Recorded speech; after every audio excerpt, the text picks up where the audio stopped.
Welcome to the Greenway Outdoors Podcast, your trusted source for outdoor information and entertainment.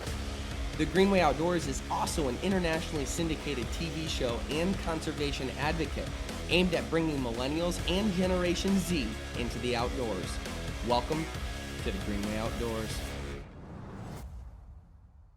The Greenway Outdoors is brought to you by Ram Trucks, built to serve, Motor Trend's Truck of the Year for the third year in a row, and by Bass Pro Shop and Cabela's. Your adventure starts here. Tracker Boats, fish the finest, and by these other fine sponsors. Hello and welcome to episode 78 of the Greenway Outdoors Podcast. I'm Kyle Green. I'm AJ. I'm Ryan. This week is Thanksgiving, and if you're listening to this, you're probably on your way over to Grandma's, dreading the turkey dinner because you won't get to have something we cooked. And after watching us in the kitchen and putting all these sweet recipes together, you're probably a little jealous. But we know what we're doing. What are your plans, AJ?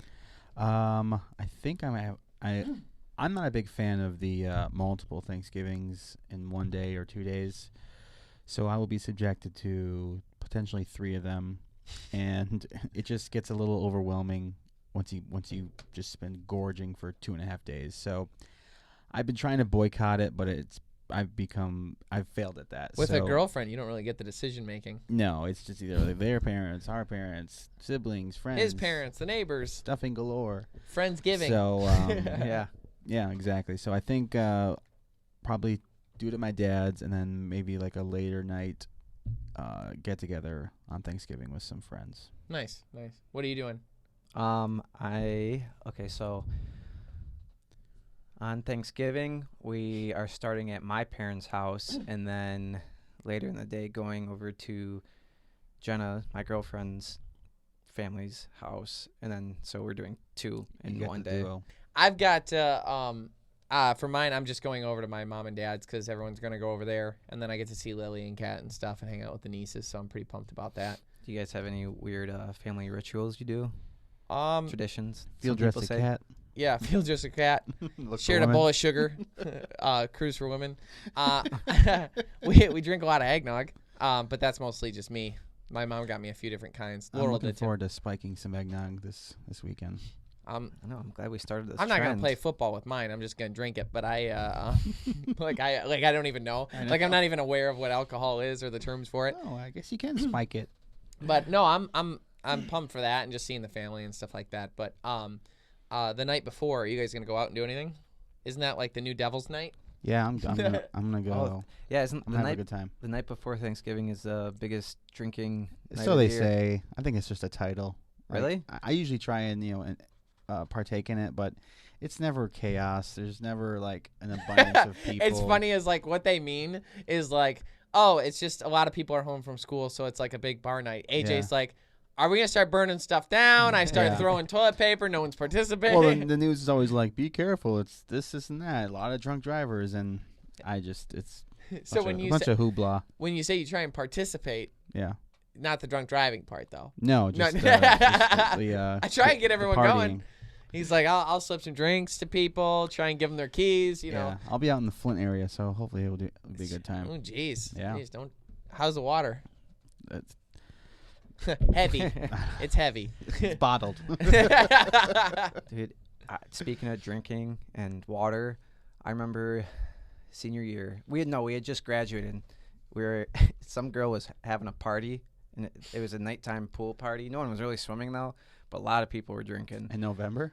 No. It was after we had graduated. It was summertime. My bad. And so everyone's drinking, and I'm seeing all these drunk people, and I have the grand idea that they also need to drink water to help them sober up. Yeah. Very nice of you. To be clear, I wasn't drinking. Is that true though? That I wasn't drinking? No, the water thing. Oh, well. Because you probably get real thirsty. I've never had alcohol. I don't really know. I mean, it helps you sober up, kind of. It helps a lot. Okay. Yeah. AJ's like, I just do IVs. Yeah. That could help. But anyhow, I wasn't drinking, and it's not as fun when you're not drinking. So I found a way to have fun, and I decided everyone needed to sober up. So I was filling the red Solo cups up with pool water and saying, "Man, you need some water." Hey, don't forget to hydrate. These people loved pool water. Here's some diarrhea. You were the hero of the day I while was, yeah. poisoning them. So that's how I had fun at that party. That's some dark stuff, man. No one got sick. It's a That's good some prank. Munchausen stuff, man. Yeah, well, it's that's some I mean, you don't know that they didn't get sick. They could have got the rhea, and no one's like gonna come out and tell you. Yeah, I guess. No one died. They got Yeah. diarrhea Oh, though. you're good. Yeah. They Well, got, I mean, how much pool water do you drink when you're just Exactly. in the pool? yeah. Take 6 gulps. I every swim time. with my mouth open. So You're a whale. filtering out food. So neither of you are cooking then, because you're bouncing around in different places. No. So I've got one of the boobs off my turkey. Yep. From this year, and I'm going to take one of the breasts off and cube it up and make that recipe that we do, like with the buffalo wings. Mm-hmm. Just to have like something from wild turkey, because my I think my sister's the one that got it. It's like a farm raised turkey and stuff from someone local that we know, and they tend to be really good. Obviously, they're big, fat, juicy birds, and everything's fantastic. But I always like to like have something that's from me, and I don't have any goose meat. And that's what Lily and Kat want, is they're obsessed with goose, but I don't have any. I didn't goose hunt this year at all. Yeah, it was a weird season for us. A weird fall. Yeah, we're just busy. Yeah, Just busy. a lot of good stuff going on. But But yeah, so that recipe actually, it's boneless buffalo wings that are turkey, and it's the most amazing thing you could ever have. I would say it's some of the best wings I've ever had. I'll put a link in the description below, and you can go there and check out. It's our Huntcast episode of turkey hunting with Ryan and I from fall before last. I think it's 2019. Just Yeah, I think 20. The fall Was of it fall? 2019. or was it Oh, spring? spring. Excuse me, spring of 2019. Thank you. Of turkey hunting, and it's a turkey hunt, and we're kind of explaining like what happened and kind of what we thought we knew about the world at that time, right? Yeah, right. 2019 spring. We We were just getting started. Having too much fun. Yeah, we were living life then. You were coughing on everyone, remember? yeah, I'm just yeah, kidding. yeah. After you ate that bat, remember? Weren't you on a trip in China? Yeah. But that recipe is at the end of that episode. The link is in the bio. You got to check it out. The best boneless wings. Makes a good Phenomenal. appetizer. And if you've got some turkey in the freezer from hunting season that you want to crack out and feel like a true Indian or pilgrim, that'd be a good recipe to do It was it a with. pretty easy one too, right? It wasn't too involved. No, not too complicated. Deep frying it was the key. Yeah, the trick is also soaking it in milk for a day. Yeah, That really makes all the difference. yeah. The enzymes in the milk really break down the meat, and then it makes it adhere to the They were breading. phenomenal. Yeah, good stuff. I was pretty proud of that because you just don't know, until you do it, and then you're like, I remember it being like a hodgepodge of different like spices and sauces. it's hot specific. sauces. It's Kyle's special blend. Yeah, it was good. Kyle's 31 flavor. No, that's Baskin Robbins. I don't know. Is there like a way to not make saying that I have like a special sauce not sound terrible? No. Like a G-rated way to say I get my it. secret blend of herbs and spices. Yeah. Like a G-rated. You got anything, AJ? Is there anything? You can't think of anything? Like meat cream or meat sauce. There you go. Meat cream. We'll call it Kyle's meat Yeah, cream. that There works. you go. That's perfect. That works Very great. family That friendly. works great. Speaking of things that are disturbing and disgusting, I was flipping through TikTok, and you probably saw that you got a notification that I opened up the TikTok you sent me. Now, when you open up a TikTok from Ryan, you have to like go into it knowing, okay, I got a TikTok from Ryan. I'm gonna throw up, and no one can be around me when I open said TikTok. But this one wasn't exactly that. I can't even believe I can say this, but this is a TikTok we can show you guys. Yeah. I don't think that's the best spot to sit. He's hunting over here and you're sitting right where we're sitting.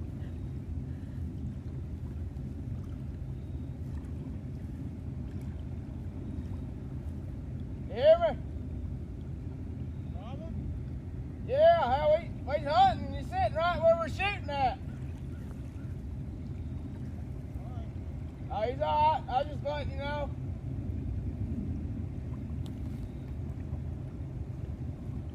You might need to move.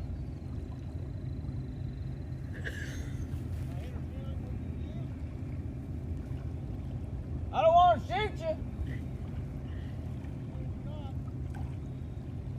I'm I'm just saying you're interfering with their hunt. Yeah, it is, but That's one of those videos it's actually not funny or disturbing, which is a new for you. So I want to congratulate that your For You page is less disturbing than usual. But the you're like, everyone's going to think I'm weird. You're taking that too far. But that video is weird because, I mean, you could break it down and try and figure out who's right and wrong in the situation. I have my thoughts, but before I spew out a typical Kyle rant, what are your guys' thoughts on it? So obviously you've got the guy is sitting here duck hunting. He's shouting to a guy in a boat saying like, hey, you're in line with our decoys. The goal is we are going to shoot ducks that fly into these said decoys. We're here, and now you're there, and we would shoot at you. So, hey, and the guy's response is, this is public property, meaning like I can be wherever the hell I want. So sit on it and for about a week is what he's saying. So Yeah, pretty much. what is your thought on it? At first, like it was hard for me to figure out what was going on by someone that just didn't know what was going on. Sure. But I don't know who is at fault because we don't know who was there first. We don't know who started the conversation. I'm assuming it was the hunters because they got their phones out filming. I often wonder if you're in a sweet spot in the water where you're catching a bunch of fish, where moving may not be the best thing, but then these guys are like, hey, the ducks are flying in this way. This is our spot. I really don't know if there's a right or wrong in this. It's more or less if someone's just going to be the nicer person and move on. Yeah. If I'm guessing, I'm going to guess the duck hunters were there first. Okay. Just because of when you start. That's fair. It's still dark out. Yeah, that's true. So there's that. And then if I was put in either of those positions, one, if I was a hunter, I'd be so pissed. I'd be annoyed beyond belief. Wow, Ryan. But if I was the fisherman, I would just move. Yeah. What, like, come on. I wouldn't choose that to be my battle for the day. Okay. Ready for my thoughts? Those duck hunters. No, just kidding. Number one, I would guess the duck hunters were there first for a couple reasons. One, you start duck hunting earlier. Two, it is clear based on the communication, like you wouldn't go and set up somewhere that would then put somebody in the way of your duck hunting spot, in my opinion. Number three, it's way harder to set up duck hunting because you have to put all the decoys out. You have to do all those things. So odds are decent that the duck hunters spent a lot of time doing that, and the boat guy could have just rolled up at any time. Right. So we can almost feel pretty safe to guess, and the fact that they're clearly upset about it, we could feel, unless they're like the biggest jerks ever, it's most likely that the duck hunters were there first. Now, the thing is, though, is like there's always, they call it the X, whereas when you're duck hunting, it's like it's where the ducks want to be. You can put out the nicest decoy spread, you can do all the right things, you can be the best caller, but if there's like wild celery or there's something going on where the ducks want to be in a certain spot, they don't care. They don't care. Decoys work. I'm not saying they don't, but if there's a spot that a duck is like, that's where I'm going, he's not going to give a shite if you're, have the nicest spread out and all the calls and stuff like that. So, but that said, if you're fishing, you could even see where you'd like go out fishing. Like if you find the fish, like AJ's saying with that hot spot, that can be a lot harder to find sometimes, just depending on the day, time of year, everything like that. The lake itself, it's like hot spots are hot spots. It's like if that guy knows that's where he catches fish and he doesn't catch anywhere else, he's a little bit more digging his heels in. And I think that's the only way it works in the favor of the boater, is if that's the case. Are hot spots worth getting shot, though? Well, but they're not really going to shoot if he's just standing there. I don't know, man. Yeah, who knows, they don't You've know. seen and heard stories of that happening? Oh yeah, all the time. So these people are going to shoot at ducks and not even worry if about you're shooting over their head. I'm not saying they'd be in the right to do it. I'm saying that you're guessing the temperament of people, and that's something you can't do. Yeah. Seeing Kenosha is on fire. No, just kidding. So in addition to that, the distance at what the boat is, I would actually guess that the duck hunters may do it because the distance that boat is, it's hard to tell. It's like a non-lethal range. It's a non-lethal range. It's that stuff is raining on me range. Yeah. Right? Yeah. Yeah, and if it's not hurting them or lethal, then not. Yeah. Yeah. So you hope that it just aggravates the boater to get out of Dodge. Right. So I guess right and wrong, I would probably side with the duck hunters in this sense and say like, come on, guy. Like, go find an, like, this is where we're set up. This is where we're shooting. It's just not smart to be here. He was being especially patient. He's there'd just be that awkward pause. I where just the guy, don't want to shoot you. So you might need to move. It's annoying that you didn't get to see what happened. Yeah. The aftermath of it. Yeah. They My were gu- filming. You mean tell me they didn't have the whole thing running? My guess is that they probably carry on hunting. That's what I would do. Yeah. I Yep. mean, I would not try to shoot them, but I would hunt yeah. there. Yeah. How often does that scenario take place too? I don't know. More and more. Also, More and you more. have the variable of they might not have seen another duck for the entire day because that boat was sitting there and that guy was moving around in the boat. And ducks Yeah, don't want to that's come true. Could be. Yeah. Could be. Might be a confidence decoy. You just never know. in. Yeah. I just don't get why that guy would choose there. The guy that is sitting there is just. We've seen those people before, and They can't wait to. They don't know how inconvenient they're being, and they don't care as well. No. That era, it's some guy who's just out there enjoying his boat and doesn't like hunters. Yeah. So he knows he can. Which if he's doing that, you can get in trouble for that. Judging on the boat, though, Yeah. I got the sense that that's not the case. Yeah. It wasn't like some fancy ski boat. It was a fishing boat. And what happens if after that clip where the guy at the boat was just like, "All right, I'm out of here," but the video leads you to believe that he wasn't? That Could totally that be he's That's a annoying. jerk. Yeah. He made his own bed when he had to comment back like, "Last I checked, this is public land." Yeah, that's true. Yeah. Yeah. It kind of reminded me of. Would have been funnier if he said, "I'll shoot back." Yeah. That would have been great. Keep things interesting, you know. This video reminded me of.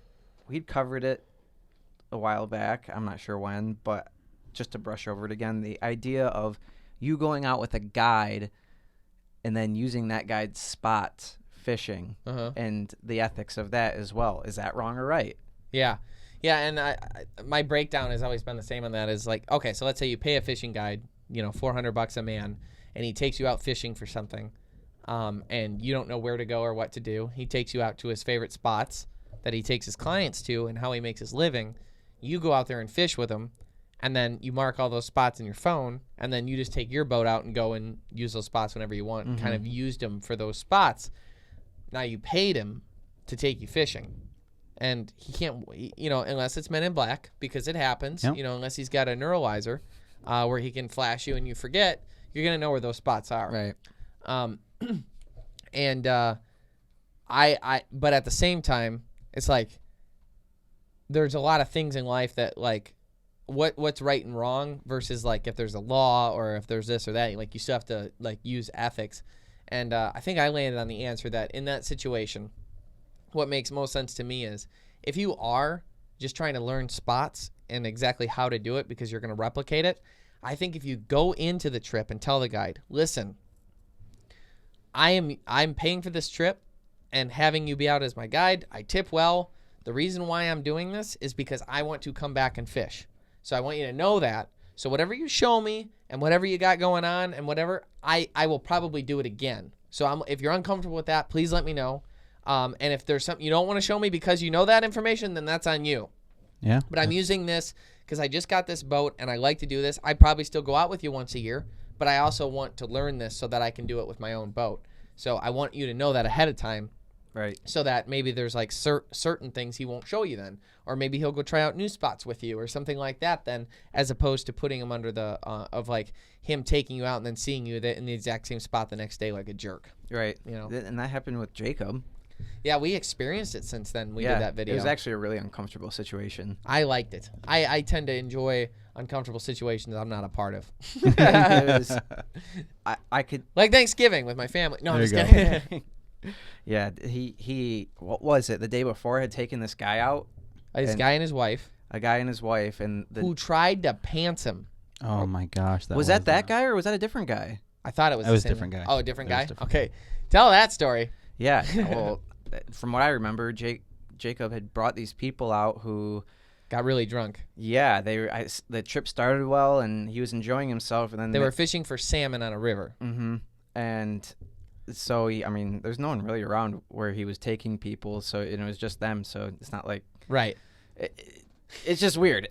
And so then the guys start getting more and more drunk, and then it ends up with Jacob taking them back because the guy was trying to pants Jacob while Jacob was taking a picture of one of their fish that they had caught. Can you Can't imagine being a imagine. fishing guide and having drunk people trying to pull your pants down while you're it's like trying to 7th grade. do like And you're separated from it. There's no one around. What are Yeah. you gonna yell for help? and they're like drunk and they're on your boat and they like they signed a liability for them, so whatever happens. But Yeah. um, That's just. they tried to pants him. So And, then and Jacob's like the nicest guy ever. Too. yeah, and he's also like very like low confrontational like temperament. So like he was probably like really startled by the whole thing. for him to kick you off the boat is pretty. Yeah, he took was him pretty bad. He kicked him off, he said. Yeah. Well, I mean, once they start trying to take your pants off, you imagine just out there. Imagine if that was a female. Oh, I don't. That's probably what he was wearing. what Jacob? He always wears thongs. Yeah. I'm just kidding. But can you imagine, like, because there's female guides and stuff like that too. I bet they all pack. Dude, I think everyone should have a CPL though. yeah. I don't know how it works for them because I would feel as a woman and the way men are taking them out on a boat by yourself. Yeah, It sounds for an incredibly uncomfortable situation waiting to happen. Why do people have to be weird?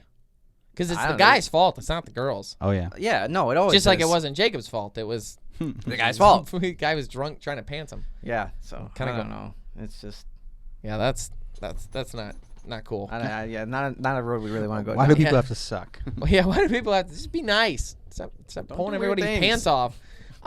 So he took this guy and this wife out the one day to the spot where we were fishing for salmon. Gets him out there, and then Jacob and them caught a bunch of fish. The very next day, we go out there with Jacob, and they're sitting in that spot, in their own boat. Trying to be like, not be but noticed. not look over.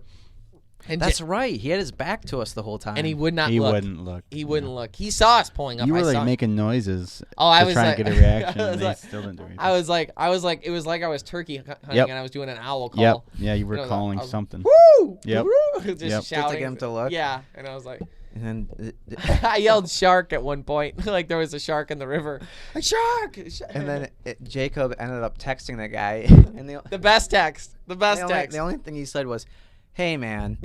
No, it wasn't like not cool or something like that. No, No, he just said, "Hey man." Oh, And He okay. just said, "Hey, man." Then the guy responded and said, "Hey, I'm sorry." Like he apologized to him after just saying, "Hey man," Yeah. and he goes, "I'm sorry." And then they packed up their stuff, and left. left, but didn't look at us even upon going by. Didn't wave by. No. Nothing. Just head down. Shame. They were very Left ashamed. in shame. But that tells you, if they thought they weren't doing anything wrong, they wouldn't have covered their faces. They wouldn't have been weird about Yeah. it. And if they would have gone in and told Jacob ahead of time, this is why I'm taking this trip. If you're not comfortable with that, don't take me. Here's what I want to do. Then maybe Jacob wouldn't have taken him to that spot, or maybe he would have. But then it wouldn't have been a problem when he saw him there the next day. Yeah. It's like truth is always just lead with that. It's just easier to come up forward. Well, and no matter what you're doing, you know how based on how you feel what's right and wrong. right. You can be cruel and In your disregard heart, that. In your heart, Ryan. if you look deep inside yourself, yeah. you'll know the truth. You'll find That's it. also where we met Frank Viola. That is where we met Frank Viola. Good old Frank. His dad, who has the same name, was a Major League Baseball player, and Frank was going the baseball route, but decided not to and wanted to do. What is it? He guides for tarpon and he travels around the country doing all sorts of different fishing and photography. He's a cool dude. Yeah. Yeah. He's verified too. First time I Yeah, ever knew what yeah. tarpon was. Yeah. Yeah, tarpon are sweet. Tarpon are sweet. Yeah, he's a cool guy. So Frank, if you're out there, we'd like to come tarpon fishing with you. He's actually been pretty adamant about us. I going. know. It's been us. It's on us. He's like, you have an open invite. Just come. Please come. He was here again for salmon this year. Was he? Yeah. Yeah. Let's go down to Florida. Yeah. Oh, yeah. yeah. Yeah, I agree with that. No more salmon. We have a couple of things we have to do in Florida, actually. I really want to do the python again, just like I think we all do. I want to give that a 6-day deal, though. Yeah. Yeah. And I want to go to that fruit market. We'll even Oh, wear clothes yeah. this time. We'll wear clothes to the fruit market this time. Oh, that's right. 'Cause we just had, that was I was telling Jenna that was probably one of the sketchiest things we'd ever done was stacking me, you, and Ken into that canoe with all the camera gear. Oh, yeah. And the water was like this far from the top of the canoe, and we're just like, and, Well, luckily and on there- our way there, we had seen hundreds of alligators. Hundreds. Is Luckily, there was a 0% chance of rain. So when that thunderstorm rolled in, we had no idea it was coming. We got dumped on. We're like a mile back into this swamp. man. The fact that we even have camera equipment after that is we thought it was destroyed because we didn't have plastic bags or anything. We lost a mic. That was it. Yep, it was a gnarly rain. It was bad. So then after that we went to a fruit market, but we were all so wet that we had like Ken literally just went in his underwear and swamp boots. Yep. Yeah. Yep. Knee-high swamp boots, underwear, and then a T-shirt, and he got hit on hard by a woman at the fruit market. And he was just like, he's like married with kids and so oblivious to the world, he didn't know what was happening. But he's just standing there in his underwear eating fruit from this stand. We were all pretty underdressed. We got but those Ken, shakes. Yeah. Yes. those? The milkshakes were so good. He's made out of real fruit and stuff. All the mangoes. I spent so much time thinking about milkshakes. So much time. They bring all the boys to the yard. Now that Nice. Now that I figured out how to have fruit without having an allergic reaction, I really want to go back to that fruit stand because I would have gone in on that. Is the dog going nuts? I think he's dreaming. He does that. He was dreaming. Yeah, he does His that. little paws were going crazy. I think too for Thanksgiving, I am gonna try and probably duck hunt in the morning because sometimes The day? Yep. Oh no. Yeah, way. because I like that used to be a tradition of Jeff and I's, but then he became an adult and started doing what his fiance said, which was really annoying, and stopped duck hunting like a She tells child him on what to do a Thanksgiving. lot. Yeah.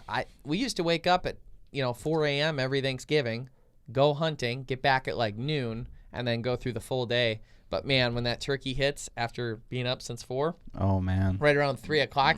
The pie starts settling in. Yeah. The eggnog fills in the cracks, and you're out. They start being sealed in by eggnog. But I was reviewing. I like to keep track of the duck hunting numbers, and something we're always talking about is how to inspire new sportsmen and women to get in the outdoors. And in that, duck hunting is one of the coolest things to take somebody out new in, mainly because you can shoot 6 a day if you're in Michigan. You don't have to be dead quiet. So you can keep from a kid being boring and that sort of thing. You can kind of have a conversation, have a good old time. And there's all kind of fun stuff to do, from setting up the decoys to running the calls. And there's just a lot that can happen without getting bored. Dogs, if you have dogs. Shooting them isn't easy. That's not the easy part, but it's a good time. So duck hunting is probably my biggest passion in the outdoors. It's my favorite thing to do. And normally people that duck hunt will often put it as their number one. It just tends to be that way. Upland hunters and duck hunters will I deer hunt, I fish, I do this, but it's always that is their passion, and that's kind of how I am with duck hunting, and you are with upland. Yeah. So this is interesting.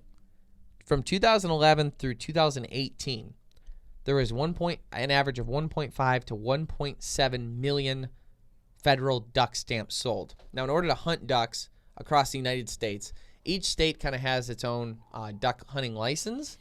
But then in addition to that, you need a federal duck stamp. So you're actually buying it from the federal government as opposed to the state. The state, yeah. So that being said, tracking how many duck stamps are sold is a good indicator of how many duck hunters there are across the entire United States.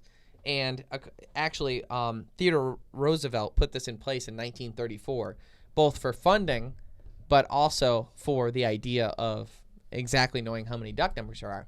Now, over the years, there's been a group of people that grew to collect them, just like any stamp or any card or anything like that. And the money for them does a lot of good because it goes towards preserving wetlands, helping ducks in general, getting duck numbers up, the science behind it, stopping population busts, the acquisition of public lands in order to further ducks, all kinds of things like that. So with that being said, here's the interesting part, though. According to the HIP survey, which is put on through the federal government and the Wildlife Service, they do surveys in order to figure out how many people are actually duck hunting. And through these surveys, they have found that there is only between 800,000 and 1 million duck hunters in the United States, which is strange because right now it seems to most hunters that there are more duck hunters now than in recent history. And I would attest to that. Visually, yeah. I've seen the numbers go up. Managed waterfowl areas, I've seen it where there used to be 20 parties in a day. Now there's 40. I've seen some of them where it used to be 100. Now it's 190. I've seen the It's number. always packed. Yeah, it's always packed. And it seems to be getting more packed. And in addition to that, there seems to be more pressure. There's more hunter disputes because of pressure. And yet it seems as though the numbers look like they're going down.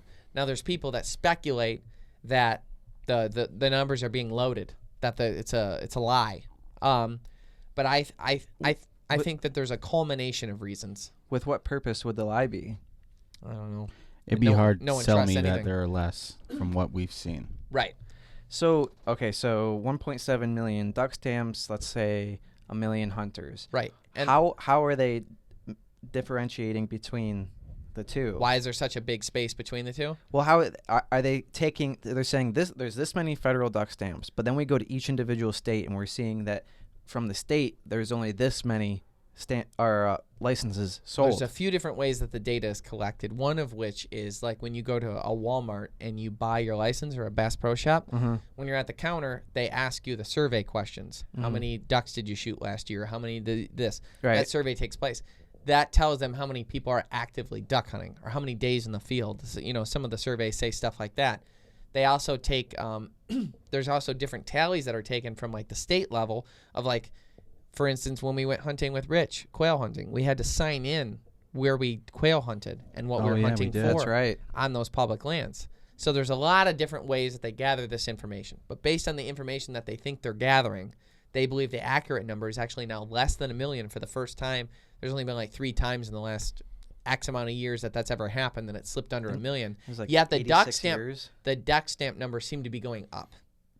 That's strange. So why would that be? So naturally, there would be a difference between the amount of people duck hunting and the amount of people buying stamps. So my dad, for instance, buys a stamp every year, but he doesn't always duck hunt. So he would be like, I think that's a rare group, but it maybe accounts for like 5% of the spread. Does he buy like the year of all the licenses in one type, like the package, Or is he like just like we had in Texas, where you can get all of them? Yeah, that's a good point too. But even so, the federal duck stamp is always separate. Okay. No matter okay. even there's no package that includes the federal duck stamp. Okay. That doesn't still have you individually buying the federal duck stamp, if that makes sense. Copy that. So that's a good question, though. Is like I'm not to say though that my dad wouldn't be like, give me all the stuff for this, and this, Yeah, because I I wanna might support it do all. that. Yeah, I might do that. I might go duck hunting. I might do this. I might do that. Throw it all in. So that's very likely that could be account for that. I'm guessing, but I would say maybe 5% of the spread. The other thing is like bird watchers and people that care about the ducks, or people that can't duck hunt anymore. People, old retirees. I'll still buy the duck stamp because it does a lot of good. You got the collectors. So those things exist for the spread. And I would also say that I think that there is probably a decent amount of data that is misunderstood or not collected properly or not given. For instance, let's say, Ryan, you buy the federal duck stamp, okay? And you buy a duck license in Arkansas, Texas, and Michigan. But when you go take the survey, if you don't go back there the next year, if you don't take a survey for those two, which is optional anyways, if you don't take the survey down there at those two locations, does it register you as, I mean, obviously, if you take the survey in Michigan, it registers you as a duck license buyer and that. But how does the data perceived where they're like, oh, we sold this many duck licenses in Arkansas, Ryan Parks happened to be one of them, but did he even duck hunt? It doesn't look like he did. He didn't sign in anywhere. He didn't take a survey. He didn't do this. We don't know if he even duck hunted. I don't think he duck hunted. So are you getting counted multiple times across these different platforms with these different surveys, as opposed to only counting as like he bought a federal duck stamp and he did hunt somewhere? Are they do they have a system in place to like cross-reference all that data to like know whether you're a non-hunter that bought a license or if you're a pro? Know. Yeah, That's a stretch. Well, like, okay, we'll I think it's say possible. 500,000 people who don't hunt are buying it for bird watching, collection, all the extra things that don't correlate with hunting. And I doubt it. And then there's everyone who hunts in their individual state, which makes up the 1 million, and that leaves a 200,000 gap of people who may have gone to other states to hunt. So they go from Texas to Oklahoma, or we go from Michigan to Louisiana. Yep. It just like that. The other thing is you have the different forms of how they acquire the data for each state, and then how is that all put together at the federal level? Right. And is it done well? Not to mention the fact that And you know, you could say like, I remember thinking this and not doing it, but when I was young, I remember buying like my second or third hunting license, and they're like, how many ducks did you get last year? And like, part of me wanted to be like, well, I got 10, but really I got 1. You know what I mean? But you didn't want to say 1 because it like makes it made you look like you weren't good. Sure. You know what I mean? So like, lie on the survey. Well, I got something to prove to the government. now that's a dumb example, and that's a kid being 18 years old and like not wanting to look stupid. But there's a lot of people out there. There's a lot of conspiracy theorists out there that are like, hey, I don't want to tell these people I killed 106 ducks last year because I don't know where that information's going, and they know where I'm hunting because of where I live. Yeah. And I don't want all these people. Yep. I don't want these people out here. I don't want everyone knowing that we're all killing a bunch of ducks here. There's people that just lie because they don't want people to know that the numbers they have. That makes more sense to me than the people just not buying a license and not hunting type of thing. I could also see people buying the stamps, going hunting, and then saying, just no, because I didn't hunt because they didn't get anything. Well, I didn't hunt, or they did kill things, and then they're doing the survey while they're trying to buy their next license, and they're just like, nothing. Okay, Yep. Give me my license. Right. And then you have the people that are working these counters that are 2 steps removed from the entire thing. Like the person we have to find at 1:30 in the morning at Walmart that doesn't give a flying rip about this. Yeah. That are they're just clicking through stuff. They don't care. Yeah. They're like, we got to get this over with. Yeah. Next. My break's in 10 minutes. Right. Yeah. Yeah. So that's another thing of it is like Plethora of variables here that can So sway many. numbers. I easily. bet we've barely scratched the surface for the variables too. nope, I did a good job. Yeah. And so Your that's examples were pretty good. Thanks. So that's kind of, I was looking at the data. I'm like, well, why is there only 1 million hunters and 1.7 licenses sold? And I was just sitting here trying to figure out why that might be. And the president of the Delta Waterfowl and stuff did an interview talking about it, and he shared a lot of the similar ideas that I have on why it might be. But in addition to that, is like we're seeing some confrontation happen too. I mean, in Arkansas, it's getting so overdone right now with like the amount of duck hunters that are actually going in there that they are actually closing hunting to non-residents for like half the week. Like there's only certain days non-residents can hunt now because it's there's so many duck hunters that the competition for the public lands that are available is like, so over the top that like the non-residents aren't even able to hunt on certain days. And they're trying to say that there's only 1 million duck hunters in the entire United exactly. States. That's why we're not buying it. I'm not buying it. I'm not either. I think either people aren't being honest on their survey, or the way their system's set up on measuring data isn't. I don't think it's any one thing. I think it's 15 things that all attribute to a spread, and every one of them accounts for 5 to 10%. That's why I think since we've been doing the show, whenever that started to now, that's when the duck surge took off. I agree. And I like to think it's because of us. I'm just kidding. Yeah. Someone give us credit. That being said, it's like then we kind of come into a difficult situation of like, well, we want to bring in new hunters and fishermen, right? New men and women getting into the outdoors, and duck hunting being a great tool to do that. Well, the whole point of the duck license is obviously to raise money for the conservation of ducks, and the numbers are pretty good right now. So it's like the ducks aren't like going away or in any danger of being overhunted and overpopulated, completely wiped out or anything. It's nothing like that. But when they're surveying this and they're like, okay, there's clearly more competition going on at these duck hunting spots and all this stuff going on where everyone wants to duck hunt on these public lands, more competition. Okay, so what does that mean? Is people are shoulder to shoulder, yet they're trying to tell us that, there's less than 1 million hunters, but there's 1.7 million licenses sold. Mm-hmm. So they're like not buying that because it's like, no, we're overdoing it.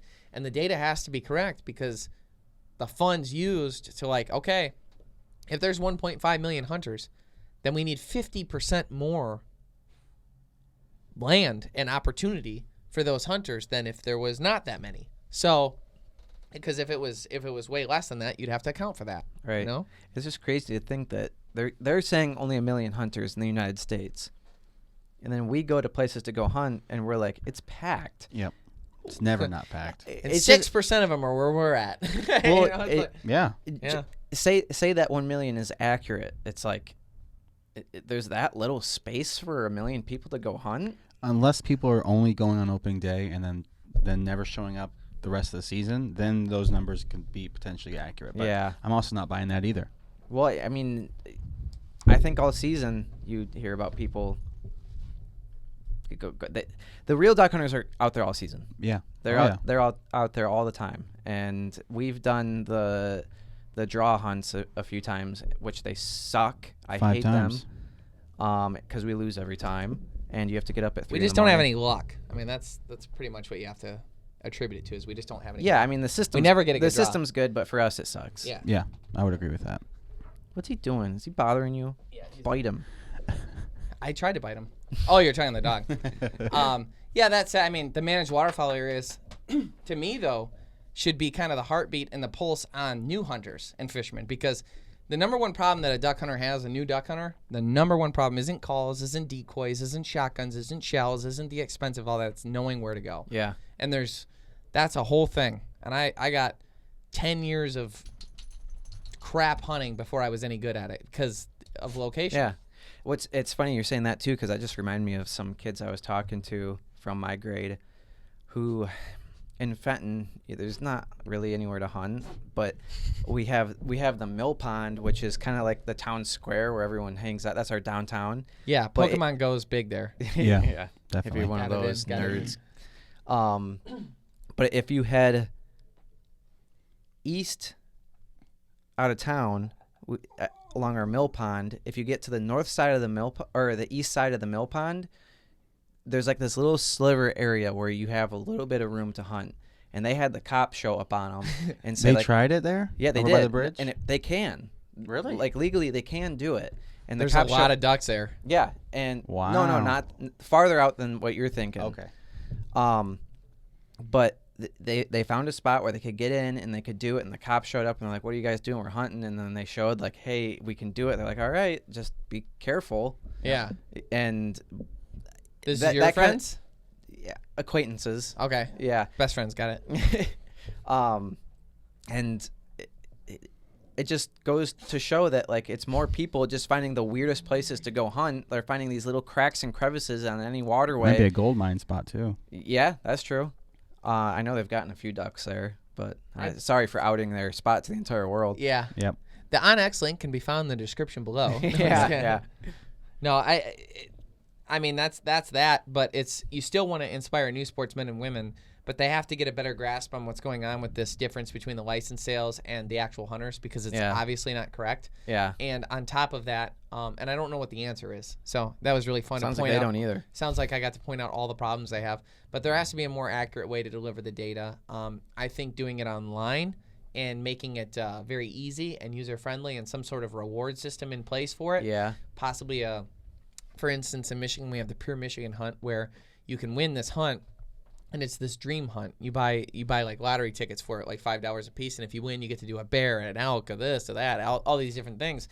Is, putting in a little bit of funding into a prize package or something like that to do that would be probably helpful. Make it online, some sort of benefit to the hunter. That's the other thing. It's like a lot of these states, everything is still all like by paper. I don't know why. We get our surveys in the mail.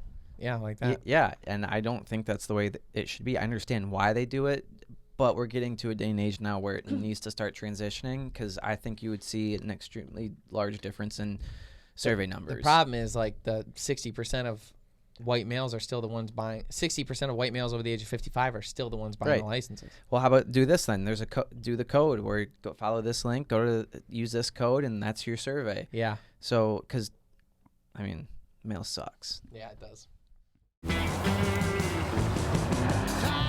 Trust isn't built in a day. It's built over time. The early hours and the late nights. It's built by doing the work and pushing the limits every day. Because the promises we make are the promises we were built to keep.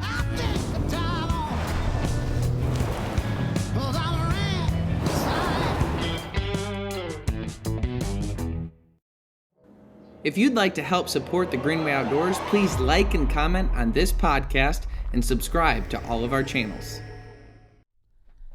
How long did they say that your deer was going to take when we were at the processing place?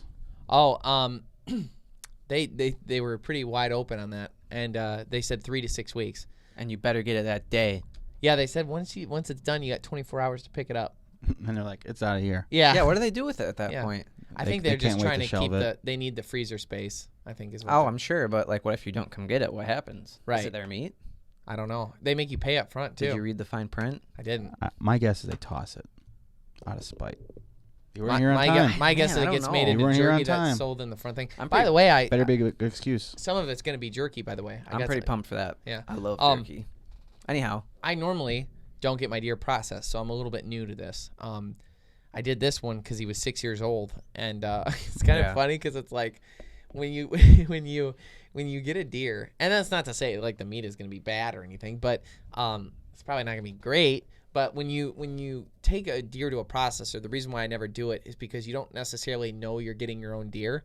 And when you get hamburger and when you get jerky and stuff like that, a lot of times you're getting like a mixture of different deer. So, but given the fact that my buck will probably be the problem child in the whole Yeah. thing, as far as like, it'll come out on top. yeah, exactly. Like you figure like there's a mix, right? And like, let's say that mix of deer meat that all comes together at any given time is like a 7 out of 10. And I'm taking a buck in that is probably like a 3 or a 4 on the quality scale compared to like a big fat plump 2-year-old doe that is on the 10 side. That's what you want. So by me bringing in my 3, and then I end up rounding out about a 7 with the jerky and the hamburger that I get, I'm actually on the plus side. Now normally I still wouldn't. Quality. I normally still wouldn't do it, but we've had a pack schedule and I got that deer, and then that's just the way it worked out. Yeah. And Yeah, you gotta be quick on it. It's meat. yeah, it's you can only hang outside. And Thankfully, it was cool out. well, that was No, the it problem though. wasn't. If you remember, I it mean, was cool. Well, the day of that we took it. Right. The day that we took it, I was gonna process it the following day. I could do it the following day. I couldn't do it that day.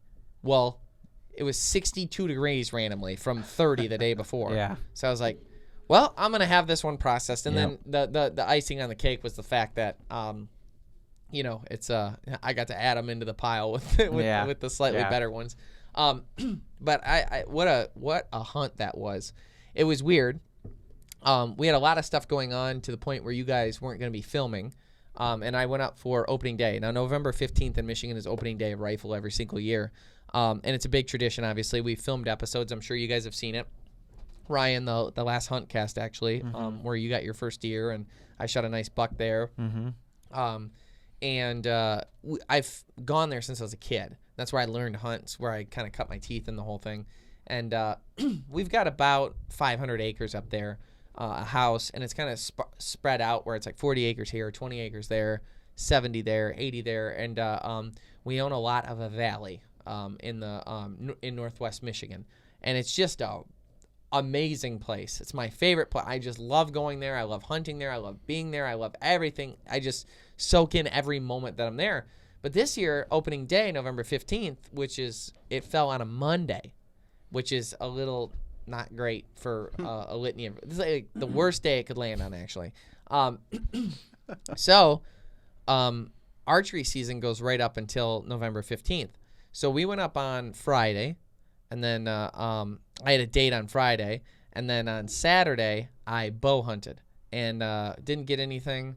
Sunday bow hunted in the morning, didn't get anything, and then Sunday night, just before dark, it was probably 4 o'clock.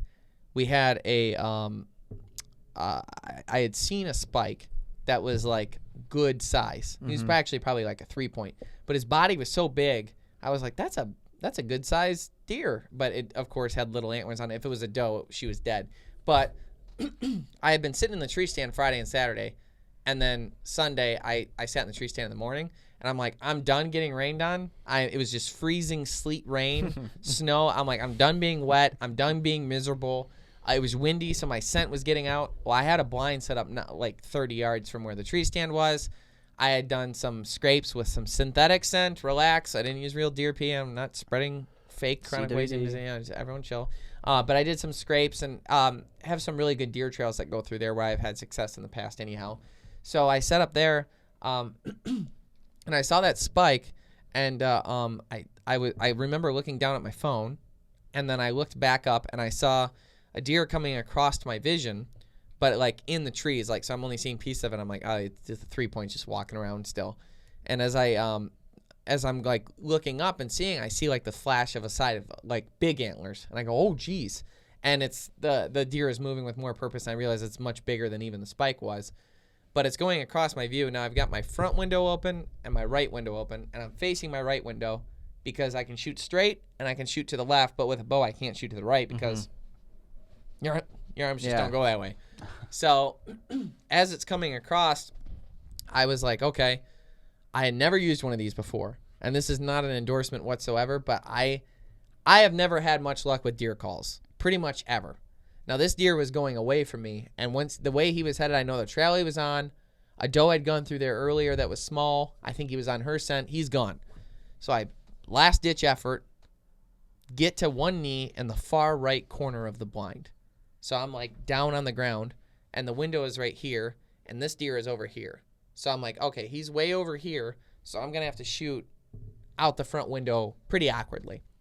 All the way to I'll have to be all the way to the right to shoot all the way left out the front window. So I kind of get to the corner real quick, quietly, and I pick up a not a grunt can, it's just like one of the can calls where you turn it over and it sounds like a doe. Yeah. Saying like, hey, hey, baby, a little pillow talk for you, like, you know. Yeah, they love it. They do. Well, I mean, I'd never seen it work, and I had even used that call a couple days earlier, trying to get deer to react, and they like didn't give a shite.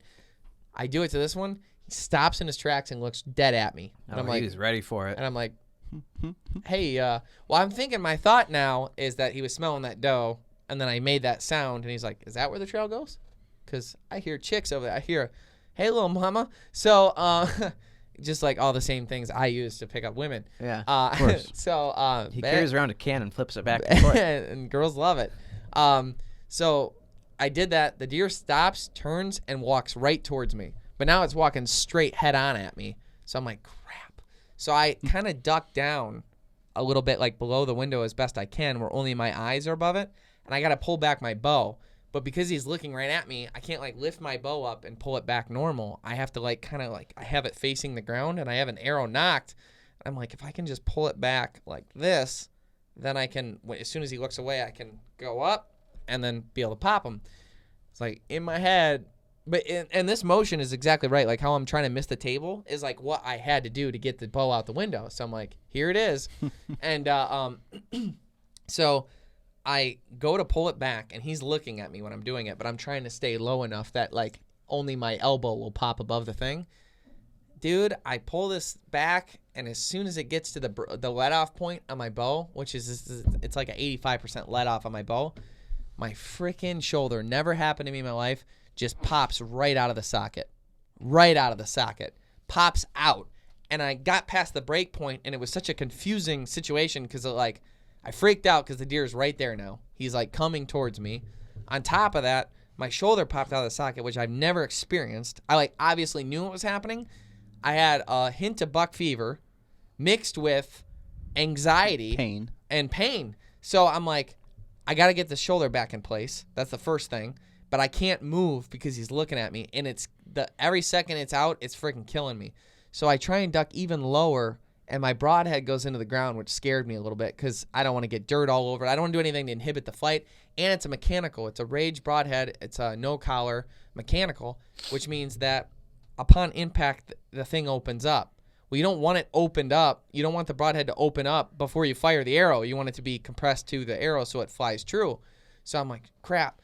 And I bounce my arm like this until it pops back into place. He looks down at, I don't know if he's taking a scent, and he was like nosing the leaves like that. And I lifted up the bow, and I was like in a ton of pain, but okay. The whole time that happened when I was trying to put my shoulder back in place, I still had the bow drawn. Luckily, there's like 85% let off that I was able to do that. And you would think that when my shoulder popped out of socket, the bow would have collapsed on me, like I would have lost it. But it actually couldn't. It was like it was out and locked down. Oh. So because it was locked down, it like held the bow back for me, which I think is probably what did the ligament damage. But at the same point, I'm kind of glad it happened because otherwise I wouldn't have been able to, keep the bow back. I'm glad it popped out a lifetime of injury. It was worth one deer. 8 seconds. No, I'm saying like it was gonna pop out. If it was gonna pop out, might as well do the one where I still get the deer. That's my point. that's true. So I lift up, and dude, it was just like clockwork. And for the last 8 months, we've all shot probably 3-4 days a week consistently. And I just went, when that happened, buck fever's gone. I went right back into my routine. I lifted the bow right to my. I am a huge believer that string needs to be the dead center of your nose. I put it right there. I knew he was between 25 and 35 yards away. So I put my first pin just above where I wanted to hit, and the second pin was just about on, maybe a little bit low on where I wanted to hit. I aimed small, missed small. I slowly pulled the trigger, and everything just, I let that arrow go, and it just buried where I wanted it to. And that was cool because it was like all those variables of trying to stop me, and I still put the shot exactly where I wanted that shot to go. And I hit the deer, and he turned and took off.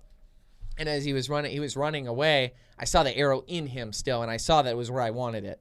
But I didn't love the fact that it didn't go through. You know, and I'm like, ooh, because you figure it goes in, and then because normally the exit wound is where all the blood starts coming out. But I was like, oh, if it goes in and stays in, how much blood is going to come out? Right. You know, will we be able to track them? So I immediately call, and this is what was kind of cool. It sucks that like it wasn't filmed because I'm so used to filming that like I always get to relive every experience. So it gives you a point of mindfulness when you know it's being recorded, because you can just live in the moment knowing that if there's something you miss in that moment, you'll get to see it later. Yeah. Or that you're just very present in that way. Filming does that for me, where it makes me very present because I'm just living in that moment. And it's almost as if, because I know I'll review it later, I'll be like, man, I wish I would have noticed that. So it's like I'm almost assessing everything differently. And in that moment, I call my dad, and I was so excited to call him.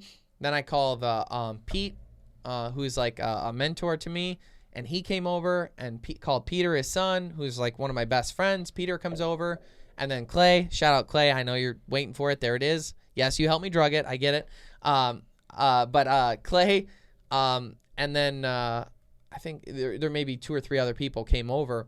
Jeffrey came over, and everyone brought over flashlights because it was just before dark, and it was starting to get dark by the time they all got there.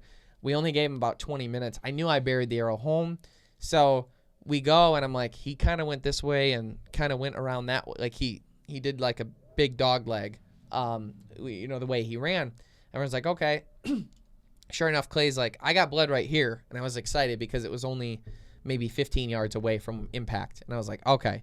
Then you look, and because there was some snow, it was like a magic carpet ride of blood and turned up leaves. Like you could, we were briskly walking. That's not the word, but we were walking briskly. I just keep circling back to it. We were walking at a pace. Casually. No problem. Like a brisk walk, if you will.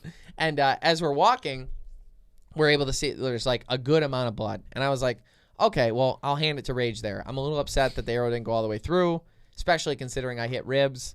I did not hit any shoulder or anything like that. I would have thought it would have been a through and through shot, no problem, but it is what it is. But the amount of blood was insane. We tracked him, though, for probably just over a quarter mile. But the entire way, there was never longer than 30 seconds where we were like, oh, God, where's the blood? Or something like that. And I was like, how did he not run out? And we found him, and he was like basically in an open field area. Like there's trees and stuff, but normally what deer will do is they'll run and hide when they're hit and injured, and then they'll lay down and just never get up again. Rarely, and normally it's your fault because you pushed him, and I do not believe we pushed him. I just think this was him. Yeah. That he ran himself until he died. He just ran until he died, and where he landed is where he landed, and he went until he went. And we ended up finding him. And at the time, and this was, where we hunt, the deer have to have at least 3 antler points on one side. Now, just seeing the one side of him, I knew for a fact he had it, right? Because I saw at least 4 on the one side, and it was big.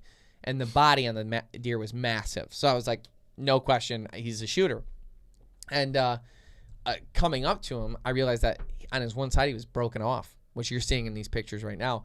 But he's broken off, and on the one side, and it looks like it happened during antler development, like or fighting or something, because it was broken and kind of healed, and it was kind of glazed over like it was during the growth process.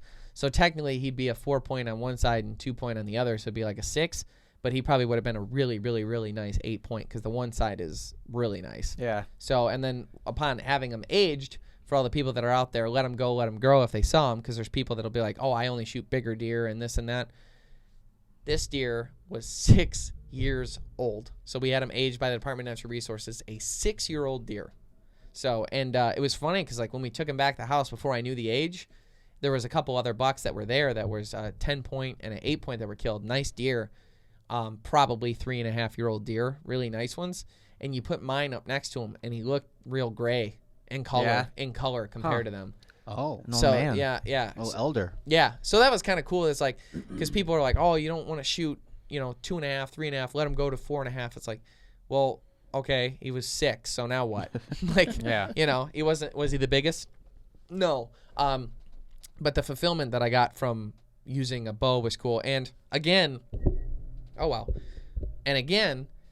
having that point where it was like, it wasn't being filmed, it like, it really made me like stop like through the whole thing, and I was like very appreciative of everyone. I was like, thank you so much for coming to help me look. And like I was like looking at my dad's expression when he found blood, because my dad was really excited, and like his smile, and how Jeffrey was, and Clay helping me drag him out, and Peter there with me and talking about, oh yeah, but this there was points in time where we're like, how far is he gonna go? Maybe it isn't a good hit. It's like all the different emotions of what was going on. Like I just got to like live it, and now it's gone. And that's not normal for me, because that's what most people live. But normally every move I make is documented. So it was like it took me back to the old times. Like I was sitting in the same spot that my very first morning ever deer hunting. Yeah, that's cool. That was my first buck with a bow. I've killed doe and different animals with bows, but I've never killed a whitetail buck with a bow yet. And it was in the first spot where I deer hunted. My dad was there, got to walk over. Pete was there, Peter was there, Clay was there. It's like Jeff was there. It's like kind of a weird emotional thing where it was like, and it was a first. Like I haven't had a first in hunting in a while. Yeah. So that was cool to have that, and it was such a nice deer. It was old, so, and I outsmarted a big mature buck like that's been around for 6 years living that life. It dislocated my shoulder. Like the story, of course, I always go to like the story, like with the show and stuff. Like the storyline would have been amazing, especially when my shoulder popped out. A hand may have come from behind a camera to help it get back in if someone was there with me, but it just made everything cooler, But at the same time, it's like I missed the day. I missed the experience. Like I like want to go back and do it again. Like see my dad there smiling, see Pete there, and like life changes, People get older. Things get different, dynamics in hunting and stuff. Old man Bill was up there. We call him Wild Bill. He is, he's like 90 years old, and we literally take him out to a stand now with a walker, to his deer stand with a gun, and load him up and give him a loaded gun and turn on his heater and call it a day.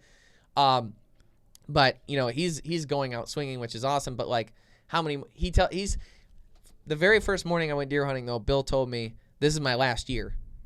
That was my very first time, and he was there this year. So it's like he's been saying that for a long time, but it's like, how many more does he really have? Yeah. So it's like he was there, and everyone, it was just like, it's like I've been doing that since I was a kid. It's like what got me into hunting. It's like what got me to start the show.